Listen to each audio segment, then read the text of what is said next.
오늘 교회력 본문은 누가복음 1장 39절에서 45절까지 말씀입니다. 오늘 본문에는 소위 기적을 체험했던 두 여인이 등장을 하고 있죠. 한 여인의 이름은 마리아요, 또 다른 한 여인의 이름은 엘리사벳입니다. 마리아는 10대 초반에 남성을 알지 못하는 여성이었습니다. 그런 그녀가 성령을 통해서 아이를 갖게 되는 놀라운 기적을 경험하게 되죠. 엘리사벳도 마찬가지입니다. 우리가 보통 엘리사벳에 대해서는 크게 주목을 하지 않지만 사실 이 엘리사벳의 기적, 임신도 사실은 기적이었습니다. 그녀는 오랫동안 불임으로 고통받았던 나이가 많은 여성이었죠. 하지만 그런 그녀도 남편 사가랴 제사장의 기도 중에 나타났던 천사의 예언대로 아이를 임신하게 된 겁니다. 성경은 그때 그녀의 나이를 정확하게 언급하고 있지 않지만 대부분의 신학자들은 그녀의 나이가 50대 후반에서 60대 초반일 거라고 그렇게 짐작을 하죠. 남자를 전혀 알지 못하는 10대 소녀의 임신도, 또 오랜 불임으로 이제는 임신하지 못할 것이 당연하다고 여겨졌던 이 60세가량의 여성의 임신도, 둘 다 불가능한 일이 현실로 이루어진 말 그대로 기적이었습니다. 기적이라고 하는 것은 늘 놀랍고 또 감격적인 사건인 것은 분명하지만, 그러나 이와 같은 기적을 경험했던 이 두 여인의 삶은 그리 순탄하지는 않았습니다. 지난번에도 말씀드렸듯이 성령으로 아이를 임신했던 이 마리아는 고작 13살, 14살 정도의 어린 소녀였죠. 게다가 그녀의 임신이라고 하는 것, 그것은 남자를 멀리하며 결혼을 준비해야 하는, 혼전 순결을 지키며 결혼을 준비해야 하는 약혼 기간 중에 일어난 일이었습니다. 물론 그녀는 성모로 아이를 잉태한 것이지만 사람들의 눈에는 그저 그녀가 뭔가 부정한 외도를 저지른 것이라고 그렇게 보일 수밖에 없는 상황이었죠. 자신이 만난 천사 이야기를 믿어줄 사람은 아무도 없었습니다. 누군가 이 사실을 소문내기라도 하면 자신의 가문뿐만 아니라 예비 남편의 그 가문의 명예는 땅에 떨어질 것이고 결혼은 무효가 될 것입니다. 그리고 그녀 자신은 율법이 가르치는 대로 사람들이 던지는 돌에 맞아서 죽게 될 그런 상황이었죠. 다행히도 그녀의 예비 남편이었던 요셉은 이 결혼을 유지하고 조용히 그녀를 받아주기로 결정을 했습니다. 그렇지만 그녀는 자신의 임신 사실을 알게 될 가까운 가족들, 친척들, 그리고 주변 사람들의 그 따가운 눈총을 앞으로도 평생토록 짊어지고 살아야 할지 모르지요. 율법으로 정죄를 당하고 사람들의 비난과 멸시를 받으며 살아가야 할지도 모른다고 하는 것, 그것은 고작 13살, 14살에 불과한 이 어린 소녀에게는 상상하는 것만으로도 가혹하고 힘겨운 일들이죠. 그녀는 그렇게 불안하고 두려운 미래를 앞두고 있는 그런 상황이었습니다. 이에 반해 엘리사벳의 임신은 좀 다르죠. 그녀의 임신은 두려운 일이라기보다는 기쁘고 반가운 일이었습니다. 하지만 그녀 역시 오랜 세월 동안 깊은 고통과 괴로움으로 얼룩진 가혹하고 힘겨운 삶의 기억들이 내면에 깊은 상처로 남아 있었습니다. 당시 유대 전통에 의하면 자식이 없다고 하는 것, 특히 그 중에서도 아들을 낳지 못했다라고 하는 것은 하나님의 저주라고까지 그렇게 여겨지곤 했습니다. 그런데 안타깝게도 그녀는 제사장의 아내였기 때문에 제사장의 아내라고 하는 사람들의 눈에 잘 비춰지는, 모든 사람들이 주목하는 그런 신분으로 인해서 어느 곳에도 숨을 수가 없었죠. 모든 사람들은 그들 부부가 성전에서 봉사하며 하나님을 섬기는 삶을 살고 있음에도 불구하고 하나님의 축복인 자식을 얻지 못한다고 하는 사실을 의아하게 여겼을 겁니다.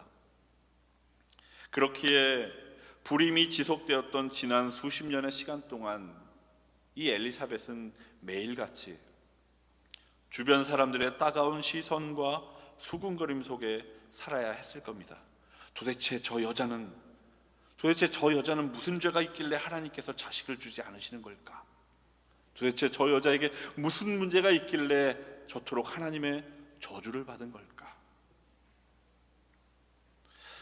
어쩌면 제사장인 자기 남편 가문의 대를 잇지 못한다고 하는 심리적인 부담감과 언제 남편이 자신을 버리고 다른 여자와 결혼할지도 모른다는 두려움으로 그녀는 날마다 눈물을 흘려야 했을지도 모르죠. 불임 여성에게 가해지는 온갖 종류의 차별과 편견과 비아냥을 40년, 50년의 시간 동안 홀로 견뎌내야 했을 그녀의 정신적 고통과 심리적 부담이란 얼마나 컸을까요? 그것은 그녀에게 결코 지워지지 않은 내면의 상처로 남았을 것이 분명합니다. 그런데 이토록 안타까운 처지의 두 여인, 앞날의 불안함과 두려움 아래 놓여있는 이 10대의 소녀와 지난 세월의 아픔과 고통을 깊은 상처로 품고 있었던 이 50대 후반의 여성이 만나게 된 거죠. 천사의 수태고지를 들은 어린 마리아가 나사렛 땅에서 80마일가량 떨어져 있는 유대 산골 마을을 찾아가 이 나이든 엘리사벳을 직접 만나게 된 겁니다. 여러분, 마리아는 왜 엘리사벳을 찾아간 걸까요? 이스라엘의 산악 지역의 그 특성을 생각해 보면 이것은 결코 쉬운 일이 아니었을 겁니다.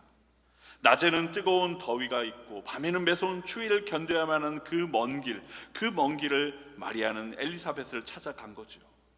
척박하고 건조한 기후 때문에 심한 갈증을 피할 수 없을 그 먼 길, 걸어서 3일이 걸리는 그 거리를 그녀는 떠나간 겁니다. 왜 그랬을까요? 아마도 마리아는 자신에게 이루어진 이 놀라운 일을 엘리사벳에게 알리고 싶었을 겁니다. 그리고 본래 임신하지 못한다고 알려졌던 그 엘리사벳이 정말 자신에게 들려준 그 천사의 말대로 하나님의 은혜로 아이를 갖게 되었는지를 자기 눈으로 확인하고 싶었겠지요. 그리고 마침내 엘리사벳을 만나 그녀의 이렇게 불러온 배를 보았을 때 마리아는 하나님의 모든 말씀은 능하지 못하심이 없다라고 했던 이 천사의 말을 비로소 수긍하고 굳게 확신할 수가 있게 되었을 겁니다. 그리고 그 순간 자신의 뱃속에 자리 잡은 이 어린아이가 그 천사의 말대로 참으로 하나님께서 보내신 그리스도 주시라고 하는 것을 깨닫게 되었겠죠. 그 순간 그녀는 그 사실로 인해 기쁨을 숨길 수가 없었습니다. 그래서 그녀는 이렇게 외칩니다. 내 마음이 하나님 내 구주를 기뻐하였도다. 그 자리에 있었던 엘리사벳도 마찬가지였죠. 그녀도 마리아를 보는 순간 자신의 내면에서부터 흘러나오는 그 기쁨을 숨길 수가 없었습니다. 왜냐하면 그녀의 태중에 있던 아기가 기쁨으로 뛰노는 것을 느꼈기 때문이죠. 44절의 말씀입니다. 보라, 내 문안하는 소리가 내 귀에 들릴 때 아이가 내 복중에서 기쁨으로 뛰놀았더라 도다. 여러분, 여기서 기뻐서 뛰놀았다라고 하는 표현은 헬라어로 아길리아세이라고 하는데요, 이것은 하늘로 높이 솟아오를 정도로 너무도 매우 기뻐하는 것을 표현하는 그런 말입니다. 그리고 엘리사벳은 이내 성령으로 충만해져서 이와 같은 말을 내뱉게 됐죠.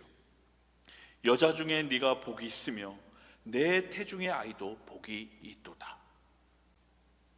성령이 충만해진 엘리사벳이 어째서 마리아에게 이와 같은 말을 했을까요? 여자 중에 복이 있고 그 임신한 아이에게도 복이 있다는 말에 엘리사벳은 왜 하게 된 걸까요? 왜냐하면 마리아가 품고 있는 그 아기가 온 세상을 구원하러 오실 주님이라고 하는 사실을 성령 충만한 엘리사벳은 비로소 깨닫게 되었기 때문이죠. 성령으로 충만해진 엘리사벳이 마리아를 어떻게 부르고 있는지 한번 들어보십시오. 43절 말씀입니다. 내 주의 어머니가 내게 나아오니 이 어찌된 일인가? 내 주의 어머니가, 나이 60이 된 여성이 고작 10대 초반에 불과한 어린 소녀, 자신의 사촌인 그 마리아를 향해서 내 주의 어머니라고 말을 합니다. 내 주, 헬라어로 퀴리오스라고 하는 이 말은 제가 여러 차례 말씀드린 바 있지만 구약 성경에서의 하나님의 이름인 야훼를 헬라어로 옮길 때 사용하는 그런 단어입니다. 다시 말해 성령으로 충만해진 엘리사벳은 지금 자신이 단 한 번도 본 적이 없고 심지어 손을 대어 태동조차 느껴본 적 없는 그 마리아 뱃속에 있는 그 아기가 주 하나님이다라고 하는 사실을 깨닫게 된 거죠. 그리고 바로 그 사실로 인해서 자기 뱃속의 아기가 그러하듯 자신도 주님을 만난, 그리스도 주 하나님을 만난 이 기쁨에 동참하고 있는 겁니다. 여러분, 이 장면, 어떻게 이런 일이 있을 수 있을까요? 본 적도 없고 손잡아 본 적도 없는 일을 어떻게 주라고 고백할 수 있을까요? 심지어 마리아는 천사로부터 수태고지를 받은 지 며칠 전밖에 되지 않았으니 아직 마리아의 배에서는 태동도 느껴지지 않았을 겁니다. 그런데 어떻게 이 엘리사벳은 마리아의 뱃속에 있는 그 아기를 두고 주라고 그렇게 고백을 하고 있는 걸까요? 성령의 역사죠. 하나님의 영이 역사하신 겁니다.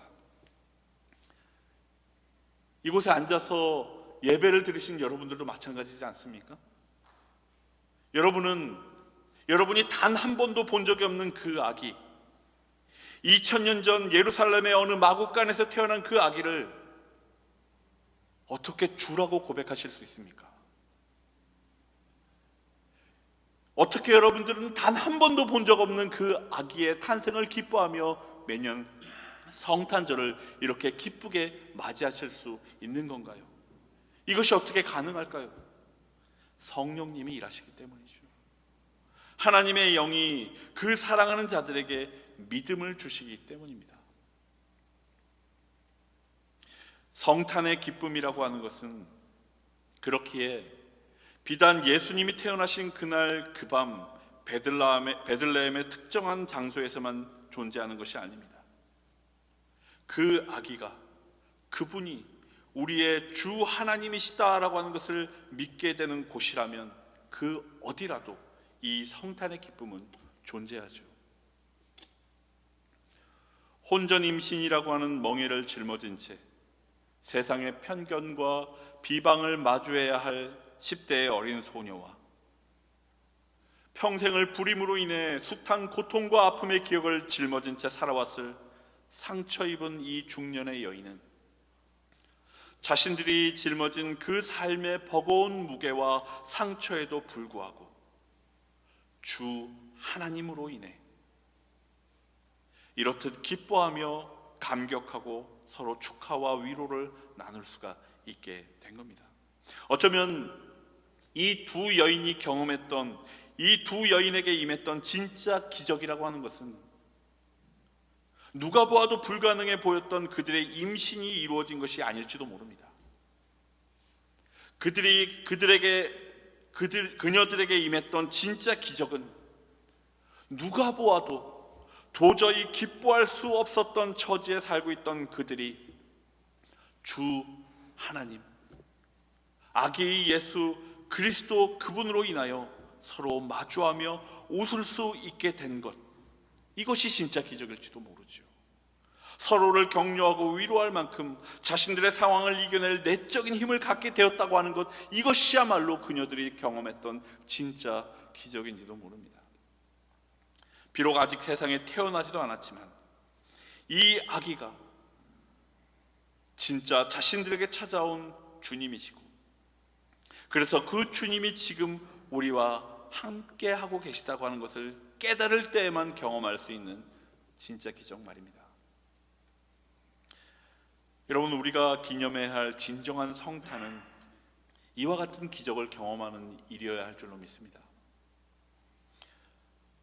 눈물과 탄식이 가득한 인생이지만 그 속에서도 기쁨을 발견하고 소망을 가질 수 있는 것, 그리고 그 기쁨과 소망을 가질 수 있는 이유가 오직 그리스도 예수, 우리에게 생명을 주시고 사랑하는 이들을 다시 만날 부활의 약속을 주신 구원의 주님이시라고 하는 사실을 아는 것, 그리고 바로 그 주님이 우리 가운데 오셨음을 아는 것, 그것이야말로 곧 우리가 깨달아야만 하는 진정한 성탄의 의미인 것이죠. 그렇게 이러한 성탄의 의미는 세속의 것들로는 도무지 설명할 수가 없습니다. 오직 성령께서 주시는 믿음으로만 가능하죠. 그렇기에 성탄은 믿음의 눈에는 설명이 불필요한 것이고 세속의 눈으로는 설명이 불가능한 일일 수밖에 없는 것이죠. 사랑하는 여러분, 우리는 지금 성탄 시즌의 절정을 앞두고 있습니다. 이제 2, 3일이 지나면 우리는 큰 찬양을 부르며 성탄을 노래하고 기뻐할 겁니다. 예수님이 이 땅에 오셨다는 소식, 그래서 그분이 우리 가운데 함께 하신다는 이 소식에 우리는 기뻐하고 또 기뻐할 것입니다. 그런데 여러분, 예수님이 이 땅에 오셨다고 하는 소식이 어째서 우리에게 기쁨이 될까요? 이것이 어째서 우리에게 기쁨이 될 수 있는 겁니까?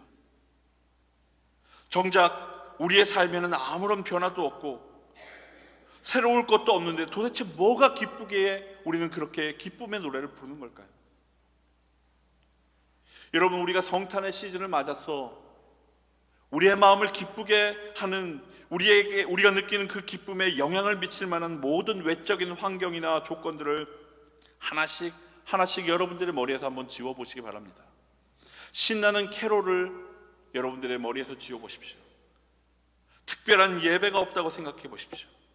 사랑하는 이들과의 따뜻한 만찬도 없고 연말의 선물에 대한 기대도 없고 뭔가 특별하게 준비된 예배나 예식도 없고 이와 같은 화려한 장식들도 없다고 생각해 보십시오. 학생들에게는 특별한 방학도 없고 휴가도 없다고, 그리고 이 계절에 조금 특별한 이 분위기, 들뜨는 분위기도 아무것도 없다고 생각을 해 보십시오. 그런 것들을 하나하나 다 지워낸 후에 오직 2000년 전 유대 땅에 태어난 한 아기의 출생의 소식, 그거 하나만 남았다고 여러분 생각해 보십시오. 그때에도 여러분들의 기쁨은 여전합니까? 그 모든 것들이 사라지고 오직 유대 땅에서 태어난 한 아기의 출생 소식 하나만 남았을 때에도 여러분들의 기쁨은 여전하십니까?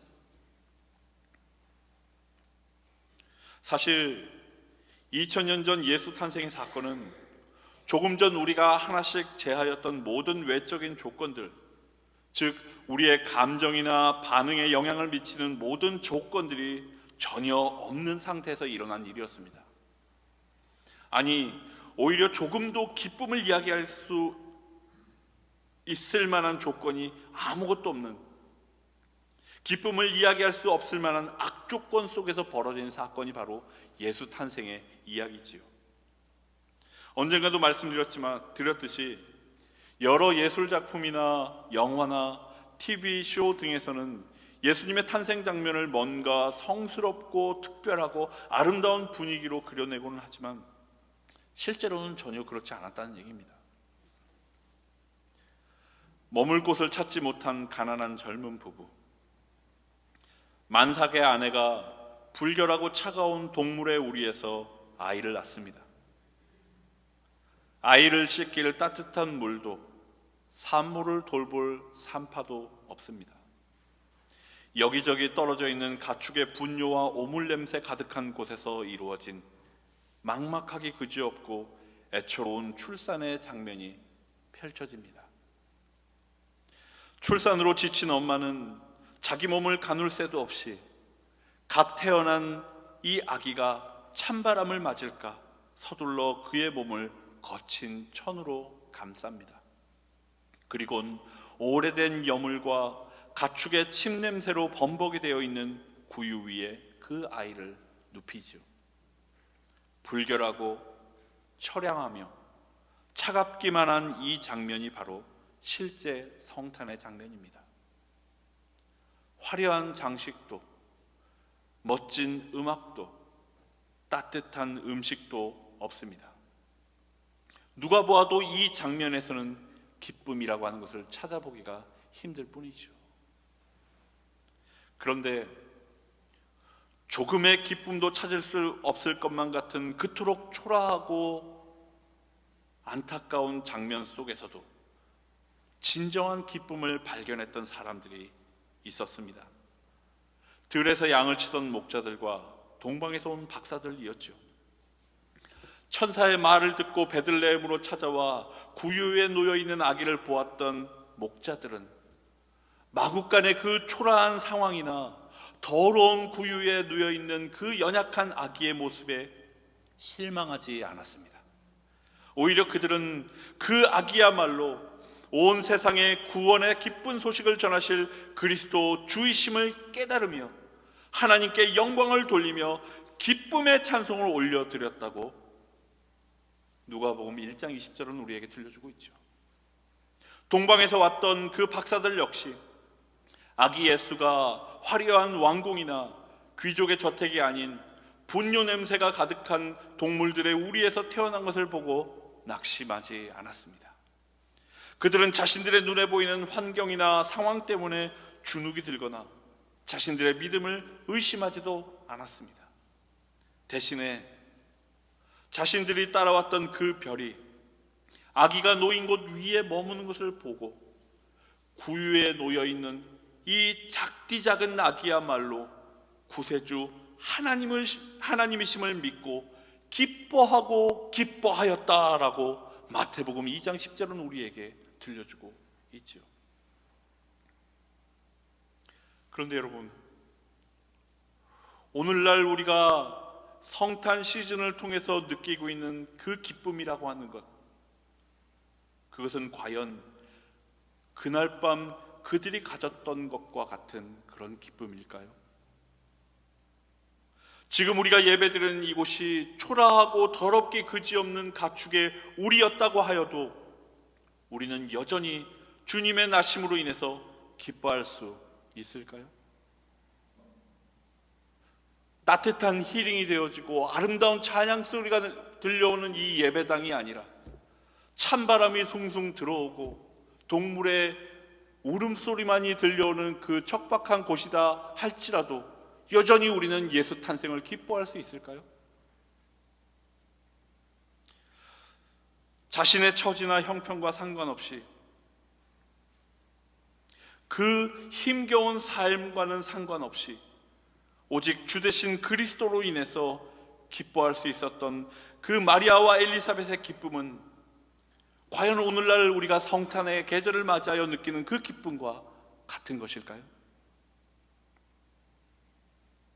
비록 내 삶이 탄식과 눈물로 얼룩져 있다고 할지라도 마리아와 엘리사벳처럼 우리는 오직 주님이 계심으로 인해 기뻐할 수 있을까요? 사랑하는 여러분, 진정한 성탄의 기쁨은 다른 그 어떤 것도 아닌 예수가 그리스도시요 우리의 모든 처지와 상황과 환경을 뛰어넘는 참된 소망을 주시는 주님이시라고 하는 사실에서 발견되어야 할 줄로 믿습니다.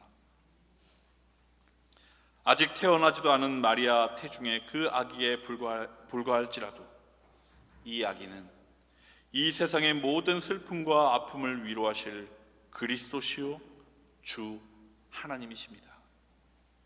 여러분, 우리가 그 사실을 깨닫는다면 우리도 기뻐할 수 있습니다.